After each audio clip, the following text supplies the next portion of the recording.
مردک چو کنی یافته بوزا اگه بیوی چی خیلی گو کرد تو یافته بوزا خیلی گه کنو با بوزا گو بکنی با خیلی گو بکنی گه بزنی زبان درست گه بزنی ای خدای من گم کردم بوزا گم کنی با در کلی من بزنی با خیلی یکی گفتم شوخی کردم کی یکه نخواه من همین چند روزی در نه عدی نه دست بود بوزا کودگش من شوخی بکنم با من چیکار کنم من گناهگارم خدایی خانم بوزا همین زیاده آمدم دیدو منو میخوای نقشار کنه الان خورده بده برو بوزا یا بیار من کنم دیوانش دیان چی شد بیان مرده چی بگی؟ ای یافتو بوزا یافتی؟ ای مرده یافتو کاری بزنی چی؟ میگم که رادیو اعلان نمیکنه در رادیو محلی 3 بار اعلان کردم 3 بار یافت نشد محلی در این نوحیه بیده آخی نوحیه؟ ها؟ میگی نوحیه برو مادر یکی مردگه خیلی مردک جون یا ربی شوگر تیارم تیار؟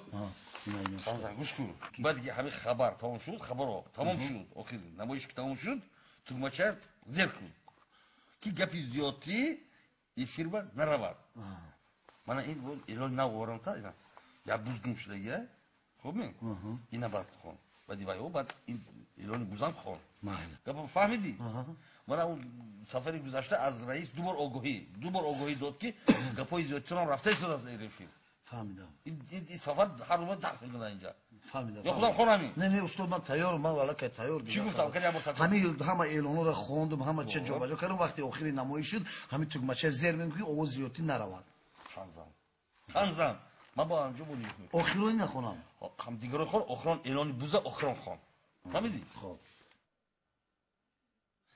خبر آیا دوام فیلمی حامیان اگر ترجمه شود در بازار و مغازه ها پیستالت پلاستماسی میمونده باشد یا نه؟ امروز بکوش چو میتوان کوش که آتش چو بلند شد جهان سوخت و کلچکه ها در جویبارهای شهر مثل ماهی سلکنان میگردند. آیا کارکنان خواجگی آنها را به چنگک میقپیده باشند یا نه؟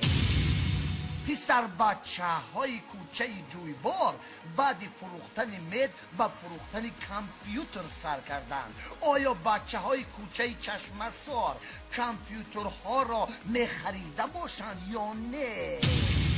اینک اعلان مطلع هست که دروازت را زنجیر بند و همسایت را دوز نگیر و مقال بزرگ زیر کارد قصاب نرو که صاحبت را میجوید. ساکن دهه قلوختیپه شاغلی بوزی کبودی شاخچونگکی موی کبودش را گم کرده است. کسی یابد کلان سال باشد توفه جامعه تاقی میان بند جوان باشد شیمو کستم و کرته. آیا دوز انصاف دارد یا بوز زیری کاردی قصاب می رود؟ میموری این بوز تمخکم بندی آخری ناشیدی چون کجا شد زیر کردی تو بچه